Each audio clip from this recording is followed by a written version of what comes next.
Hello, welcome to Southern Wreaths. Today I'm going to be making this really beautiful buffalo check plaid wreath. These are the supplies I'm going to use to make this wreath. I'm going to start by adding pipe cleaners to my 14-inch wire wreath frame. And I like to add a pipe cleaner to each inside crossbar. And I'll go around and do that for the whole inside. And then for the outside bars, I like to pick just a random crossbar to start. And then I'll lay it across the frame, and where those end is where I'll add the next pipe cleaner. And I'm twisting 3 times. And I'll do this all the way around the outside. Your pipe cleaner the last one should lay over perfectly with the first one you added.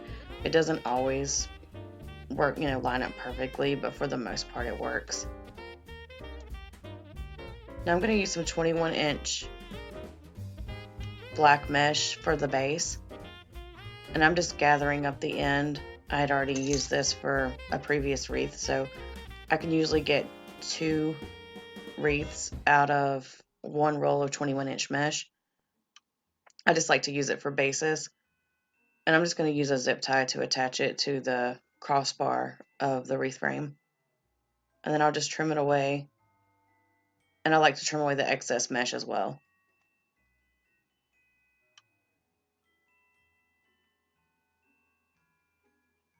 I'm going to do the poof method with the 21-inch mesh. I'm not measuring this mesh. You can if you want. I'm probably doing about 12-inch poofs. And I'm only twisting once because I'm going to add more mesh and ribbon.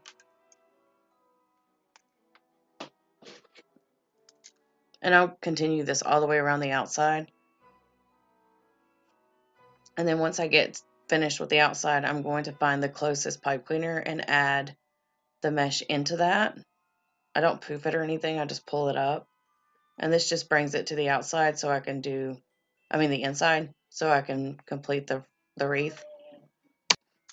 And I'm going to go ahead and open up all of the pipe cleaners on the inside, and then I'll just continue making about 12-inch poofs.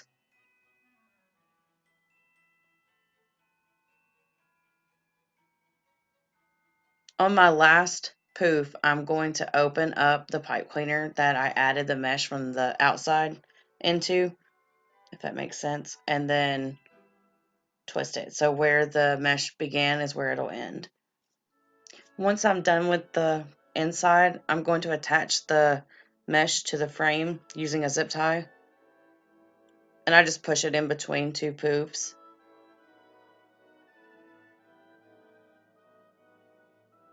And then I'll just trim away the zip tie and the excess mesh. And then whatever I have hanging off, I usually push it through to the back.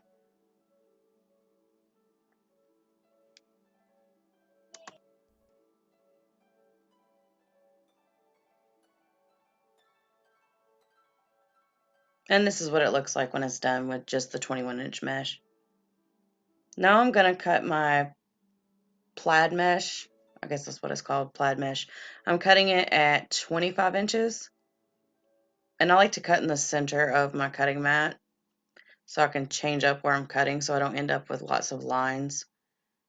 I'll just hold my finger, push it over 1 inch, and that gives me 25, and then I'll just push that over to the center. And I cut 15 pieces of that.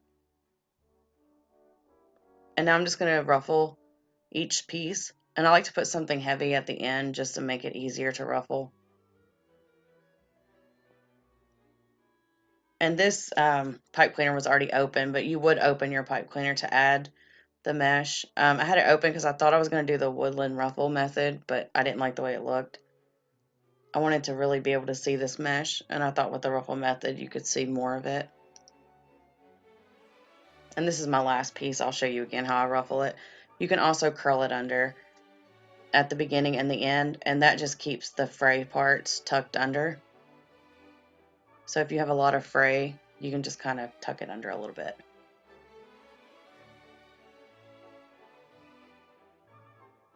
And I am twisting pretty tight because I want it to stay down. I don't want it to come undone. But I'll twist it several times after I add my ribbon. And that's what it looks like when I add the plaid mesh. And now I'm going to show you how I cut my ribbon. I have this piece of cardboard cut slightly smaller than 12 inches. And then I just wrap the ribbon around it. I need 7 pieces of each ribbon, and I have 4 ribbons, so I can add 2 to each section. And then once I'm done wrapping, I'll slide my scissors in on either end and cut it. My scissors needed to be sharpened.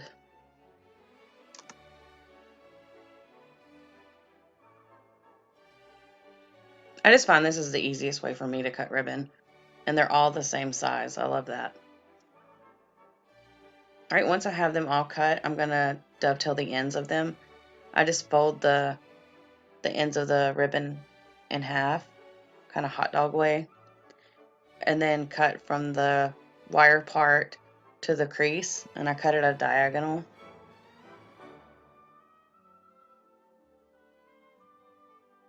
And then I'll go through and stack the ribbon the way I want to add it to the wreath, just because it makes my life easier. And I'll just fold it in half to find the center, and then I'll pinch where the crease is, and then I'll just add that to my wreath. I do fluff the ribbon right here. You can see where I grab it and curl it.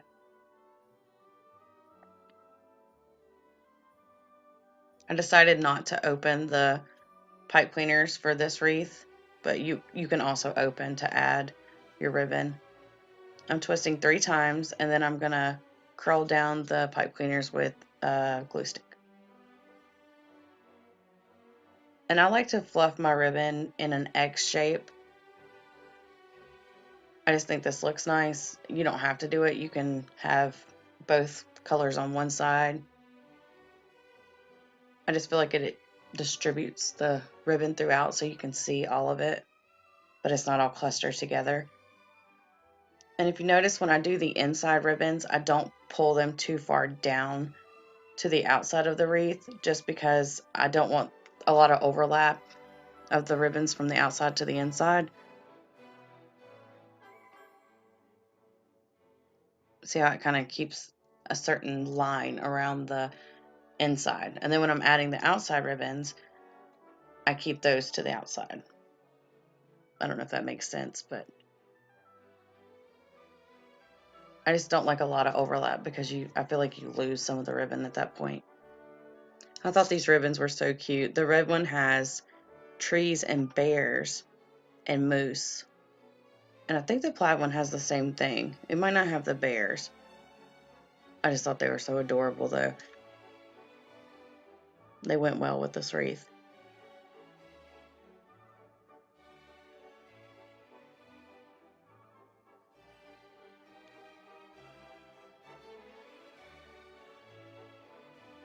And I like to curl the tips back towards the wreath once I've fluffed the ribbon. And now I'm going to add my sign. I picked up this sign at the Christmas store, and it was actually what inspired this whole wreath. I'm just going to remove the burlap hanger because I don't need that. And since this is thick, I don't have to have anything to staple the pipe cleaners to. It won't go through all the way.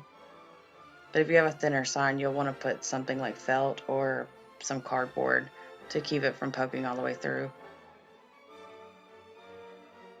And I'm going to add 3 points for the sign, just so it stays in place.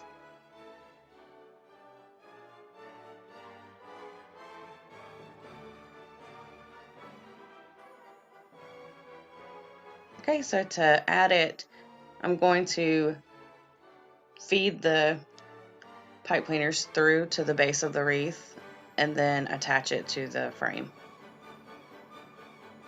And you want to be careful when you're doing this that you're not pulling too tight, and you don't want it too loose, because then it'll kind of sag down. That's why it's nice using pipe cleaners. You can always undo them and put them right back together.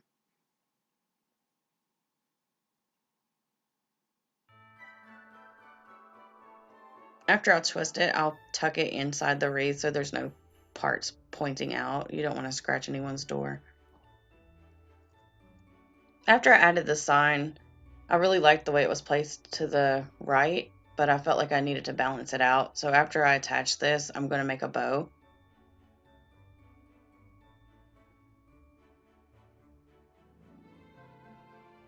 I just didn't want to put it in the center. I feel like I do that all the time.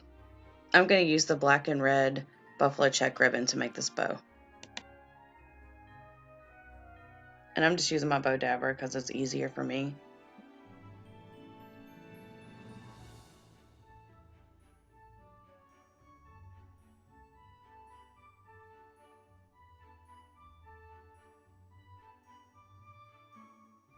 I'm just checking to make sure that the loops are the same size. And then once I'm happy, I'll continue making my loops. And you can make as many or as few as you'd like. I wanted this ribbon or this wreath to be kind of fluffy. I wanted it to take up a good bit of the wreath, kind of match the sign a little bit. I'm not making tails as I'm going. I'm going to do those after. I just want to make sure I have enough ribbon.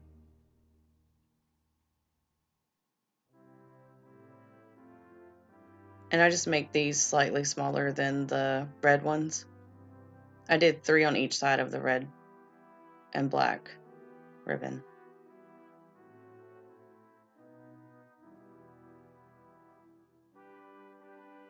I twist each time I'm going. It's not completely necessary with this particular ribbon. It's just a habit.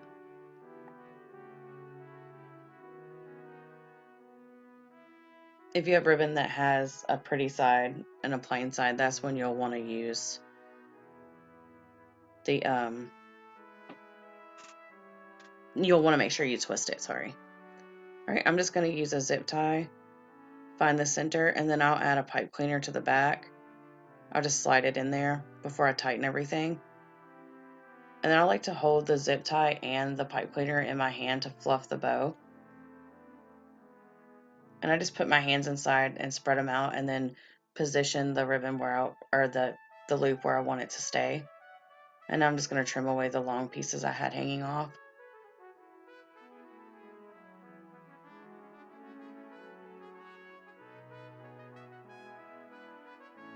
You can get lost in fluffing a bow. Sometimes you're never happy with where it's at. You just keep going and going.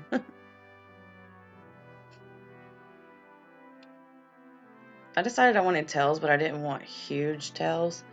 I just wanted them to be slightly sticking out from the loops. I'm not really measuring anything. I'm just holding it up. And I did want black and red tails. And then I'm not cutting them in half or anything. I'm just going to pinch them in the middle and then put them inside the pipe cleaner. But first I wanted to dovetail the ends.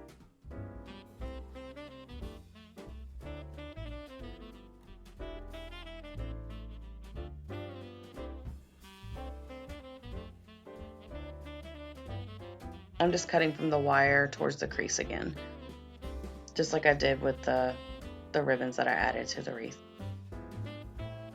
And this is how you do it where they're both facing the same. You just kind of curl it down, and then I measured it, out to make sure it's the same length. And then I'll pinch it, and then I'll just add it on top of the pipe cleaner. I like to do it this way when I don't know how much ribbon I'm going to have left. That way, if I don't have enough, I don't have to make tails, or I can use different ribbon to make those tails. And I'll just go through and fluff it again, and then I'll tighten it.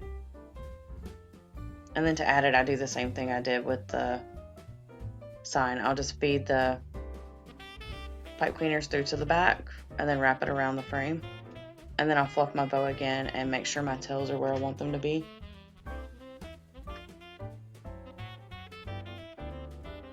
And the great thing about everything being wired and on pipe cleaners is that you can twist it and turn it and put it where you want. But that's it. That's how I made my buffalo check plaid Merry Christmas wreath. If you have any questions, please leave them in the comments below, or you can email me at craftingwithlee@yahoo.com. Thanks so much for watching, and if you learned anything or like my video, please like, share, and subscribe. Thank you.